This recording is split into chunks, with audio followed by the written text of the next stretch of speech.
우리는 살아가면서 간절히 기도했음에도 불구하고 상황이 좋아지기는커녕 오히려 나빠지는 경우도 경험하게 됩니다. 그럴 때 우리는 마음이 흔들리고 이렇게 하나님께 물을 때가 있죠. 하나님, 왜 제 기도를 듣지 않으십니까? 왜 상황은 더 힘들게 하십니까? 라고 하나님께 질문할 때가 있습니다. 출애굽기 5장에 나오는 모세와 이스라엘 백성도 그러한 상황들을 겪었습니다. 모세는 하나님의 부르심을 받았습니다. 그리고 그에 순종했습니다. 그리고 바로 앞에 나아갔습니다. 그리고 백성의 해방을 요구했습니다. 그런데 결과는 기대와는 전혀 달랐다는 거죠. 바로는 백성들에게 더 무거운 짐을 지었고 고통은 오히려 더 심해졌습니다. 백성들은 모세를 원망했고 모세는 낙심하여서 하나님께 따지듯이 질문을 하였습니다. 우리의 삶에도 이런 순간들이 있습니다. 분명히 기도하지 않은 것이 아닙니다. 기도를 했습니다. 그리고 하나님을 의지했고 그 가운데 한 발 한 발 순종하면서 나아갔다고 생각했어요. 그런데 모든 일이 더 꼬이고 무너진 것 같을 때가 있습니다. 오늘 본문은 그런 현실 속에서 하나님이 어떻게 일하시는지를 보여주고 있습니다. 이스라엘 백성 가운데 대표로 뽑힌 사람들이 바로를 찾아갔습니다. 어쩌면 그들은 이 만남을 통해서 상황이 조금이라도 나아지기를 바랬을 것입니다. 그리고 기대했을 것입니다. 그런데 그 결과는 더 절망적이었다는 거죠. 오늘 19절 말씀을 보면 이렇게 나옵니다. 기록하는 일을 맡은 이스라엘 자손들이 너희가 매일 만드는 벽돌을 조금도 감하지 못하리라 함을 듣고 화가 몸에 미친 줄 알고, 그들은 화가 몸에 미친 줄 알고 절망에 빠졌습니다. 분명히 해결될 것이라고 생각했는데 더 과중된 일이 그들에게 오게 된 거예요. 이들은 아무런 해결도 얻지 못한 채 돌아왔습니다. 그리고 모세와 아론을 찾아가서 자신이 가지고 있는 분노를 표출했습니다. 하나님께서 도와주실 줄 알았는데 오히려 생명까지 위협받는 상황에 내몰리게 되었던 것입니다. 그들의 원망은 단지 불만이 아니라 고통 속에서 터져나온 절규였습니다. 생사가 걸린 문제였습니다. 오늘 우리는 이 장면을 통해서 또 하나님께서 왜 때때로 고난을 허락하시고 그 속에서 어떤 뜻을 이루어 가시는지 함께 묵상하기를 원합니다. 특별히 세 가지 중요한 교훈을 함께 나누면서 우리가 낙심할 때 어떻게 믿음을 지켜야 할지를 살펴보겠습니다. 그리고 기도를 중심으로 말씀을 나아가도록 하겠습니다. 첫 번째는 솔직한 마음으로 하나님께 기도해야 된다는 거예요. 이러한 상황 속에서 모세 역시 깊은 낙심에 빠졌습니다. 하나님의 부르심에 순종했지만 결과는 오히려 더 나쁜 상황으로 치닫고 있었다는 거예요. 그리고 백성들은 지도자인 모세를 원망하고 있었다는 거예요. 그러나 모세는 그 모든 감정과 혼란을 품고 하나님 앞에 솔직하게 나아가기 시작했습니다. 본문 22절은 모세는 이렇게 말합니다. 다 같이 한번 읽어보겠습니다. 시작. 모세가 여호와께 돌아와서 이르되 주여 어찌하여 이 백성이 학대를 당하게 하셨나이까? 어찌하여 나를 보내셨나이까? 주여 어찌하여 하고 자기의 마음을 솔직하게 표현하고 있습니다. 성경은 솔직한 기도를 긍정적으로 그렇게 보여줍니다. 실제로 성경 곳곳에서는 이러한 정직한 기도의 모습이 반복해서 나오는 모습을 볼 수 있습니다. 시편의 많은 부분은 하나님께 항의하고 슬퍼하고 절망을 토로하는 기도들로 채워져 있습니다. 그 대표적인 예를 몇 개 구절을 살펴보도록 하겠습니다. 시편 13편 1절부터 2절까지의 말씀입니다. 다 같이 한번 이것도 읽어봤으면 좋겠습니다. 시작. 여호와여 어느 때까지니까 나를 영원히 잊으시나이까? 주의 얼굴을 나에게서 어느 때까지 숨기시겠나이까? 나의 영혼이 번민하고 종일토록 마음에 근심하기를 어느 때까지 하오며 내 원수가 나를 치며 자랑하기를 어느 때까지 하리이까? 이 말씀만 읽어도 답답한 마음이 듭니다. 그런데 이 시편의 기자는 솔직하게 이 마음을 하나님께 토로하고 있다는 거예요. 하나님께서 멀리 계신 것 같을 때 느끼는 깊은 외로움과 혼란을 토로하고 있습니다. 그는 감추지 않고 하나님께 더욱더 그 문제를 가지고 나아가고 있다는 거죠. 물러서지 않고 있습니다. 그리고 시편 22편 1절을 보겠습니다. 이것도 같이 한번 읽어보겠습니다. 시작. 내 하나님이여 내 하나님이여 어찌 나를 버리셨나이까. 어찌 나를 멀리하여 돕지 아니하시오며 내 신음소리를 듣지 아니하시나이까. 어찌 나를 멀리하여 돕지 아니하시옵나이까. 내 신음소리를 듣지 아니하시나이까. 예수님도 십자가 위에서 이 구절을 인용하셨습니다. 하나님께 버림받았다고 느끼는 깊은 절망이 느껴지는 그러한 시편의 말씀입니다. 그리고 시편 88편을 한번 보겠습니다. 88편에서는 어두운 기도의 절정이라고 할 수 있습니다. 이것도 읽어보겠습니다. 시작. 주는 내게서 사랑하는 자와 친구를 멀리 떠나게 하시며 내가 아는 자를 흑암에 두셨나이다. 하나님은 전능하신 분이시고 무엇이든지 우리들에게 이루어질 수 있는 분이십니다. 그분 앞에서 그의 감정을 솔직하게 표현하고 있는 거예요. 솔직히 하나님께서는 많은 은혜를 주시고 많은 일을 이루셨습니다. 그분 앞에 좋은 것, 긍정적인 것들을 말할 수 있어요. 그렇지만 우리 인간의 부족함으로 정말 솔직하게 나아가는 것, 이게 기도의 한 반편이 될 수 있다는 거야. 하나님은 우리의 고통과 절망조차도 기도로 받으신다는 것입니다. 슬프고 답답한 감정을 숨기지 않고 솔직하게 말하는 것은 하나님을 믿지 않고 있다는 것이 아닙니다. 오히려 하나님을 믿고 있기 때문에 그렇게 말할 수 있다는 것이죠. 진짜 믿음이란 괴로운 순간에서도, 괴로운 순간에 더더욱 하나님께 나아가는 거라는 거예요. 그 순간에 물러나는 것이 아니라 담대하게, 그리고 자신의 잘못했다면 회개할 거리를 가지고, 문제가 있다면 그 문제를 가지고 담대하게 나아가는 것이 바로 기도라는 거죠. 그렇다고 해서 무조건 솔직하게 말하는 것이 하나님에 대한 신뢰까지 저버리라는 뜻이 아닙니다. 우리가 지금은 이해하지 못해도 분명 하나님의 뜻 안에는 나름의 의미와 이유가 있다는 믿음을 잃지 않고 나아가는 것이라는 것입니다. 우리가 어릴 때 부모님의 뜻을 다 이해하지는 못했습니다. 하나님을 향한 우리의 이해도 제한적일 수 있습니다. 우리는 하나님보다 못한 존재이기 때문에 전능하신 하나님의 뜻을 다 알 수는 없다는 거죠. 그렇지만 시간이 지나면서 우리는 부모님의 마음을 조금씩 알게 되었듯이 하나님께서도 결국 우리의 삶 속에서 선한 뜻을 두고 계심을 신뢰해야 된다는 것입니다. 이 장면은 우리에게 기도의 중요한 원칙을 가르쳐 줍니다. 기도는 격식을 갖춘 말이나 멋진 표현이라기보다는 그대로의 마음을 하나님께 드리는 것이 진짜 기도라는 거예요. 마음이 혼란스러울 때, 그리고 상황이 이해되지 않을 때, 그리고 속상하고 아플 때 우리는 그 감정을 억누르기보다도 하나님께 솔직히 말씀드려야 합니다. 하나님은 우리의 상처와 눈물을 외면하지 않으신 분이라는 그 믿음을 가지고 나아갈 때 분명히 하나님은 그 마음을 들으시고 우리를 위로하여 주시고 새 힘을 주실 것을 믿습니다. 그러니 기억하시기 바랍니다. 하나님 앞에서는 솔직해도 괜찮습니다. 엄마는 아이의 울음소리만으로도 고통을 이해하고 또 안아줍니다. 말이 정리되지 않아도, 논리적이지 않아도 괜찮습니다. 우리의 아픔을 그대로 하나님께 가지고 나아갈 때 하나님은 그 모든 것들을 알고 계신다는 거죠. 우리는 그것을 드리면 된다는 거예요. 모세는 하나님께 왜 이런 일이 생겼습니다라고 묻습니다. 이 질문은 불신의 표현이 아니라 오히려 하나님의 뜻을 알고자 몸부리치는 마음에서 나온 것입니다. 하나님과의 관계 안에서 드리는 이 솔직한 질문은 신앙의 여정 속에서 매우 자연스럽고 건강한 반응이라는 거죠.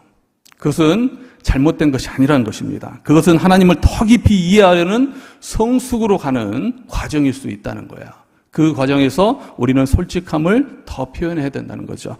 기도의 가장 큰 의미는 내가 여전히 하나님께 나아간다는 그 한 걸음이라는 것입니다. 더 한 걸음씩 한 걸음씩 하나님께 나아가는 게 중요하다는 거예요. 문제가 있다면 문제를 가지고 나아가야 된다는 거죠. 모세처럼 낙심 속에서도 하나님께 묻고 기대는 그 자세가 바로 참된 믿음이라는 것입니다. 때로는 이해할 수 없어도 설명되지 않아도 하나님을 향한 관계를 붙드는 기도, 그것이 바로 하나님께서 기뻐하시는 믿음의 기도입니다. 문제를 품고 하나님께 나아오는 순간 이미 우리는 그분 안에서 변화가 시작되기 시작합니다. 그러니 주저하지 말고 기도의 자리로 나아가시기 바랍니다. 그 자리에서 하나님은 우리의 상한 마음을 어루만지시고 깊은 신뢰 속에서 새 일을 시작하실 것을 믿습니다. 두 번째는 하나님 때를 기다립시다. 기도를 드렸다고 해서 곧바로 응답이 오면 얼마나 좋겠습니까? 그런데 곧바로 응답이 안 올 때도 많이 있다는 거예요. 농부가 씨를 뿌리고 나서 바로 열매를 가져오질 않습니다. 농부는 씨를 뿌린 후에 먼저 그 씨가 자랄 때까지 물을 주고 인내심을 가지고 시간을 기다린다는 거예요. 시간이 지나야 열매를 맺히는 것처럼 우리의 기도도 응답까지 기다림의 시간이 필요하다는 것입니다. 하나님은 그 기다림 속에서 우리를 다듬고 또 믿음을 자라게 하십니다. 기도 후에 바로 변화가 보이지 않는다고 해서 또 하나님께서 일하지 않으시는 것이 아닙니다. 그 순간에서도 항상 일하고 계시다는 거예요. 이미 놀라운 일을 준비하고 계시다는 것입니다. 응답이 당장 보이지 않더라도 우리는 믿음으로 씨앗을 뿌리고 또 하나님은 가장 좋은 때에 열매를 맺게 해주실 것이라는 것을 믿어야 된다는 것입니다. 하나님은 모세에게 이렇게 말씀하셨습니다. 출애굽기 6장 1절의 말씀을 보면 다 같이 읽겠습니다. 여호와께서 모세에게 이르시되 이제 내가 바로에게 하는 일을 내가 보리라. 강한 손으로 말미암아 바로가 그들을 보내리라. 강한 손으로 말미암아 바로가 그들을 그의 땅에서 쫓아내리라. 이 말씀은 당장 무언가를 이루겠다는 뜻이 아니라 하나님께서 일하시는 모습을 모세가 분명히 보게 될 것이다라는 그러한 약속의 말씀입니다. 우리는 종종 기도하면은 곧바로 변화가 일어나야 한다고 생각합니다. 하지만 하나님의 시간은 우리의 시간과는 다르다는 거예요. 하나님은 언제나 가장 좋을 때에 그리고 가장 좋은 방법으로 일하신다는 것입니다. 모세의 솔직한 기도에도 즉각적인 성과가 드러난 것은 아니었습니다. 그러나 하나님은 분명히 응답하셨고 그 응답은 하나님의 완벽한 시간대에 이루어졌다는 거예요. 결국은 우리는 이스라엘 역사를 알고 있다는 거죠. 그리고 하나님께서는 그 약속을 성취시켰다는 거예요. 그러기 위해서는 우리는 인내를 가지고 기도하는 것이 필요하다는 거예요. 기도해도 아무 변화가 없는 것처럼 느낄 때가 있습니다. 조급함과 불안함이 그때는 찾아올 때가 있다는 거죠. 하지만 하나님은 언제나 우리의 기도를 들으시고 가장 적절할 때에 일하십니다. 성경은 이러한 기다림의 태도를 여러 곳에서 강조하고 있는데 대표적으로 시편 27편의 말씀을 다 같이 한번 보겠습니다. 27편 13절과 14절 같이 한번 읽겠습니다. 시작. 내가 산자들의 땅에서 여호와의 선하심을 보게 될 줄 확실히 믿었도다. 너는 여호와를 기다릴지어다. 강하고 담대하며 여호와를 기다릴지어다. 하나님은 그 기다림 가운데에서 끝내 우리에게 그 약속의 말씀을 성취하신다는 거예요. 하나님을 신뢰하며 기다리는 것, 그것이 믿음의 자세입니다. 기도의 응답이 더딘 것 같아도 그 기다림은 결코 헛되지 않고 기필코 성취가 된다는 거죠. 하나님은 반드시 일하시고 우리는 그 놀라운 손길을 보게 될 것을 믿습니다. 세 번째는 기도는 상황과 나를 변화시킨다는 것입니다. 모세는 여전히 낙심한 가운데에서 기도를 멈추지 않았습니다. 중요한 것은 모세가 기도를 멈추지 않았다는 거예요. 오히려 하나님께 더욱 가까이 나아갔습니다. 모세는 처음에는 이해하지 못하고 질문했습니다. 어찌 이런 일이 있습니까? 계속해서 기도하는 가운데 점차 변화된 것은 모세의 마음이었습니다. 점차 그는 더욱더 믿음이 더해지게 되었고 확신을 가지게 되었습니다. 그리고 무엇보다도 상황보다 먼저 변화된 것은 그 모세의 그 마음에서 얻은 그 믿음이었는데, 기도를 통해서 그는 하나님의 뜻을 점차 깨닫게 되었습니다. 낙심 속에서도 담대함을 얻게 되었습니다. 기도의 능력은 단지 환경을 바꾸는 데 이루어지는 것이 아니라 오히려 가장 먼저 변화되는 것은 기도하는 우리들 자신이라는 것입니다. 우리들의 마음이 먼저 변화되게 해주신다는 거예요. 하나님은 그 이후에 또 하나님께서는 그 약속의 말씀을 성취해 주시곤 한다는 거죠.